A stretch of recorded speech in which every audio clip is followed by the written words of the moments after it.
Women's Basketball Weekly Update. He is the head coach, Aaron Johnston. We have arrived at the final week of the regular season. It is hard to believe we are here. Let's recap last week. The trip up to Grand Forks, for starters, 6 in double figures, a true team victory up at North Dakota. Yeah, played really well. You know, that's a tough place to play. They play well at home. Yeah, I think they have a really good team. They've had a hard time putting things together, but they have a lot of talent on that team. And the thing they do well is just play at a pace and a physicality that's kind of frenetic and just gets you out of your rhythm.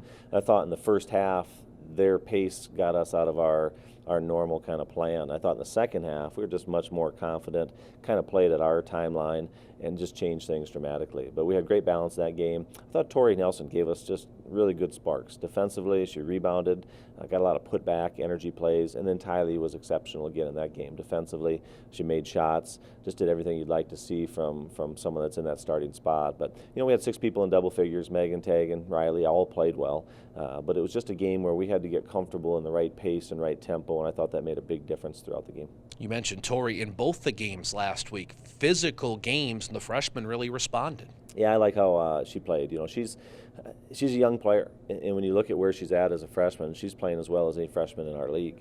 You know, we ask a lot of her. She's not able just to be on the floor and kind of do her thing while everybody else carries it. We run a lot of stuff for Tori, and we expect her to make a lot of plays. But she is a really driven competitor. She's handled it really well.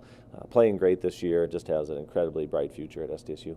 I'd be remiss if I didn't bring up the fact that it is tradition for your program at the end of workouts to attempt half-court shots, and in Grand Forks, 6 were made, but 5 in a row. It's become a huge hit on social media. Yeah, viral. That's the word that I'm learning more about here as I go further in my social media journey.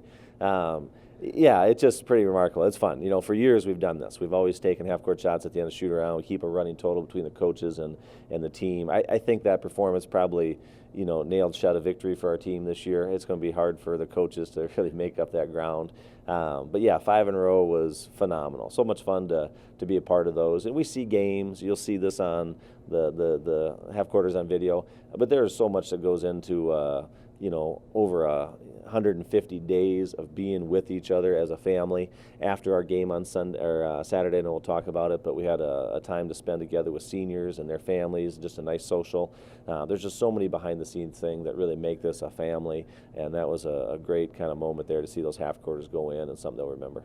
Speaking of Saturday, again, senior day, the rivalry game, all the emotions, and the great crowd came out and got to recognize those 3 seniors before the game, Miss Boltzba, Miss Larson, and Miss Cascio Jensen. Yeah, all 3 have been great for our program. You know, I've spoke on that for a long time, and you know, all 3 of them are having really meaningful roles. And sometimes you have senior classes, like last year, that were able to do that.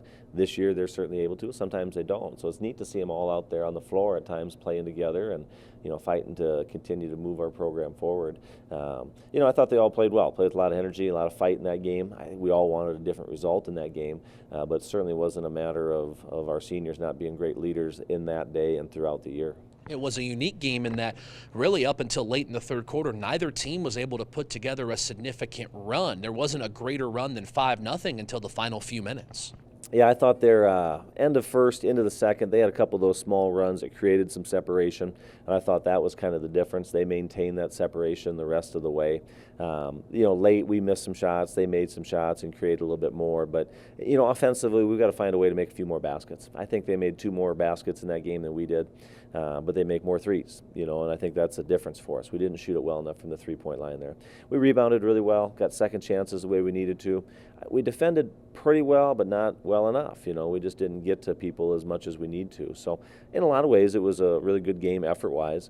The hard part is people still look back at that first game and feel like, oh, God, the second game is a really big first. You know, we've thrown away that first game so long ago. To come here and lose, it's just not good enough.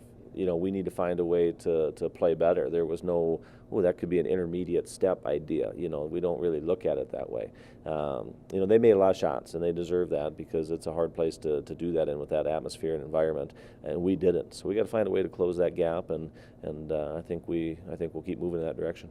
Well, you move in that direction as the number 2 seed in the upcoming Summit League tournament. 1 game left in the regular season up at North Dakota State, and they're playing very well right now. They look at you certainly as a rival, so not an easy way to end the regular season for you. Yeah, we ran into this a couple weeks ago after losing at USD, then played them. They were ready to play us. They came off of a good win with North Dakota last time. They're doing that here, so I mean, certainly momentum is on their side. You know, Tegan's a little banged up. Everybody saw she went out of that game early. We'll kind of see where she's at moving forward. Sometimes those things in the moment are great to play through, but then the next couple days is where you really feel it. We've got to figure out how to play a little bit better and use these days that we have. This game is big for us.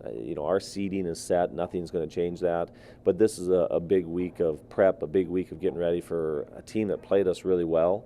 Can we respond? Can we be better? And that'll be the challenge for us here this week.